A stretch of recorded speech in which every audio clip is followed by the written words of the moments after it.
Hey, I'm Morgan Richards from Radio Cardiff 98.7 FM. I'm very pleased to say that I'm backstage at the Cardiff Students' Union. I'm joined by none other than the Finnish love metal giants. It's of course Ville Valo and Mige from him. Excellent. Giants, indeed. Hello, yes. You're putting on some weight onto this tour. It's getting more. Destroying kilos and kilos of vegan cheese every day. So, indeed.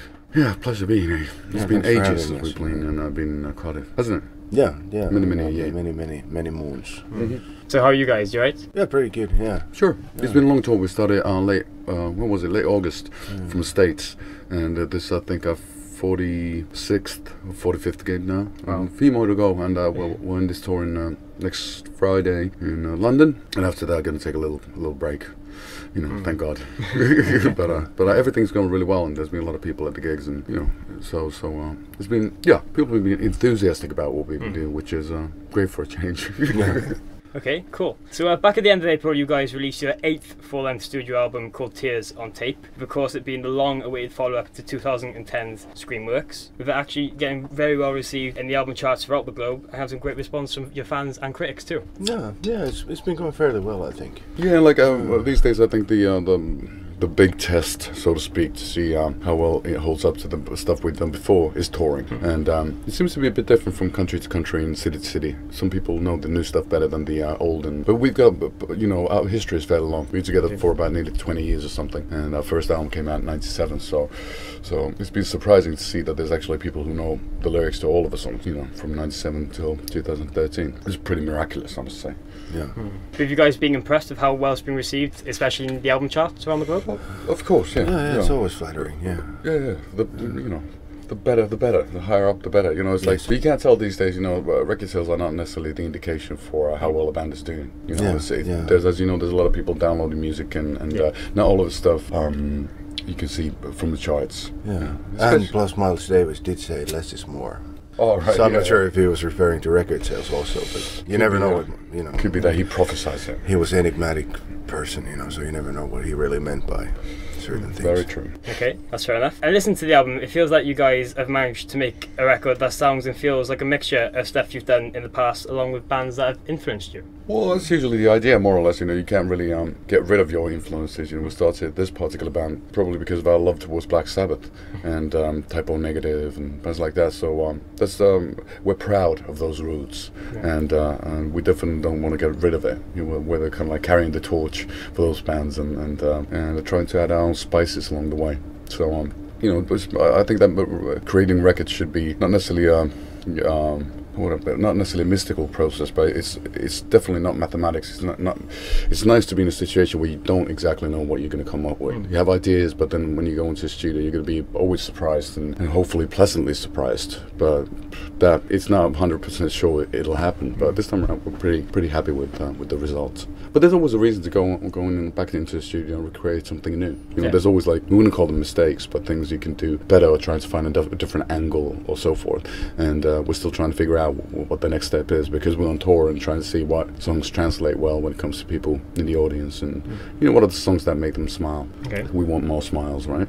Yeah. And Tears on Tape is an album that is still very melodic with a few ballads, but then has some very headbanging moments and some really big guitar solos too. No, it has some headbanging, yeah. I always thought that this one had pretty it's pretty like a riff-orientated record.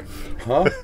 Now I was thinking about previous question actually. Do you know that I think rock musician is something between a priest and a mathematician? And then I started thinking of what else is that? And I think a bartender could be something like that. It could be. Who said priest? I'm really sorry that I changed the subject. Oh, no worries. That's quite philosophical indeed. Yeah, but just food for thought.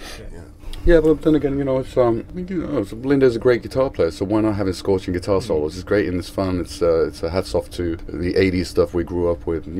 Guitar solos, larger than life guitar players are always a big deal. And then again, as you described it fairly well, because we've always had all those elements, the solos and then the headbanging guitar riffs and the melodies, and it's a tough balance to kind of try to find the balance between the balls and the heart, so to speak, the sentiment, and then the bit more the balls to the walls headbanging thingy, and on this one I think that we've succeeded fairly well. Yeah, I think the riffs on this one they're super heavy if you think about it. They might be they're not heavy as in like in Machine Head. but somehow those riffs, they're really like a, what do you always say? You know, they're like sort of a kind of, you know, like simple. What was the word that you used? Meathead. Meathead. Yeah, and that's a good word. So I love it because that's where the true heaviness really lives. Yeah. Well, a lot of times, you know, bands when they start out, they can't play the instruments really well, so they start fairly simple with the songs, and then at some point they get a bit more complicated because they learn the instruments and learn about production of records and all that stuff. And then, but it's nice to kind of like go back because at the end of the day, we all know that the most heavy riffs in the history of, you know, of rock and roll are super simple. They are by AC/DC or Motorhead or Sabbath or whatever. It can be just one note, repetition, and there's something hypnotic about it as well. You know, so we definitely didn't want to be overly clever when it comes to that. That's also, you know, if you talk about the mathematician aspect of it, you know, it's like we've failed miserably. Indeed. But that's the can be a lot of simple layers, but when they gather together, it creates something not necessarily complex, but multi-layered and interesting. And you know, hopefully, there's enough ear candy to kind of keep the interest going on. Because if you make it too simple, then it becomes it's a tough line. And but I think that all the musicians, all the different bands, they approach the whole thing differently, and we don't necessarily approach it from a intellectual point of view. That's not our forte, so to speak. But yeah, it's interesting. The concept of heaviness, how people perceive it differently. You know, I personally don't think, like, for example, like if people are like really shredding around, like, you know, playing super fast. I never thought that sounded heavy. You know, I don't say it sounded bad, but not heavy, not for me. And then there's the celebratory heaviness as well, and then there's this dark, gloomy, moody heaviness. Yeah, you know, and the heavy stuff that heaviness. makes you. Yeah, so it can be a combination. I've always thought that, let's say, Johnny Cash did these like acoustic albums with just a man and a guitar with Rick Rubin back in the day. A lot of that stuff is way heavier in mood and in sentiment than 99% of current heavy metal. You know, it's just because it really grabs you by the throat, and it's really it doesn't spare the punches. You know. Okay, right, fair enough. And you guys recorded the album in Finnfox Studios in your very own hometown of Helsinki, Finland. With that actually being the fourth record that you guys have recorded there. After recording half your studio albums there, does it feel that it's the right place to work and to get the best out of you guys? It's a good place, Finnfox. It's a very moody studio. It's sort of like it's like a crumbling tower. From a fairy tale, even. It's got a lot of history when it comes to Finnish music, and obviously history when it comes to our band as well. It's the studio needs to be just a place where you feel comfortable, and you know, it needs to be technically adept. You know, it has to be a room that sounds good, and hopefully big enough to have ridiculous amount of guitar pedals and speaker boxes. So I think that in that Finnfox does excel. Yeah. It's not necessarily the most like hi-fi up-to-date place in the world, but it doesn't have to be. It's got a lot of history behind it, and it's obviously it's also a place that's very convenient for us. You know, since when you tour a lot, it's nice to spend some time home, and it's only like a 15-minute ride with a bike to the studio, so it makes it comfortable and easy. You can we don't have to stay at hotels and stuff like that. So. Yeah, it's a classic place. Yeah, it's one of those places. When they changed the coffee machine, it felt like a mistake to me. True. Yeah. Stuff before and the after. Yeah. We actually discussed it before and after the coffee machine because it took the sound of the studio. Yeah, the year one. Yeah, exactly. Yeah. BCN.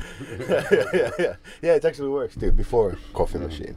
BCN. Yeah. Okay, right, that's fair enough. And on this album, it's actually the first released by you guys that you actually have instrumental interludes. Oh, very true. Yeah, I think so. At least.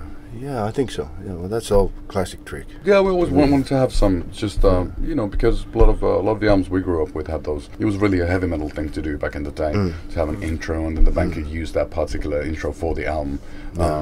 When the Master of Reality has a couple of really good ones from Black Sabbath. Interludes, yeah. But strangely named, though. Oh, aren't they all always? Yeah. But it's just something you go with the flow with. You know, we had a certain amount of songs, and we thought that the album would benefit from having a few breathers, as you'd call it. Just some random psychedelic stuff that happens in between, as opposed to being too, it was running out of breath when I listened to it without, and it was not necessarily a good thing. Okay. So it's just just one of those things, you know, you got to do. There's no rhyme or reason behind it. You know, again, it's not so much of an intellectual process. You just go with the flow and see what happens. And at times you fail miserably, and at times you just fail. Okay, right, that's fair enough. Now, one more quick thing before you guys go. Obviously, as you said earlier, you've been touring pretty much non-stop since August. Yes. With the final bit of shows this week in London. But do you guys have any more plans to tour in 2014? Yeah, sure. We're trying to figure it out at the moment. Hopefully going to North America, South America, and Australia before the festival season starts next summer. Okay. So we'll see. You know, nothing's set in stone yet, but it's looking pretty good. So yeah. But basically now I'm just like waiting to get back home and, you know, have a little breather. Sit in the tub and do my laundry. Okay. And that's about it. You know, you gotta relax on occasion as well. You know, I think the bands play way better when you have a little break on occasion. So that's the plan for now. But you know, it's all, and when it comes to the world of rock and roll, you never know. Maybe there's somebody really cool band is gonna give us a shout and offer us a gig somewhere, and you know, and of course we'll do it if it's interesting enough. So there's always, you know, some odd elements of surprise around the corner. So in this world of ours. Okay, cool. Well, that's about it. Cheers, guys, for doing it. Thank you very much. Thank you. Thanks for doing a little chat with us. Excellent. And hopefully I can catch you guys very soon. Indeed. Indeed. All the best. Yeah. Cool. Cheers. Cheers. Thank you very much.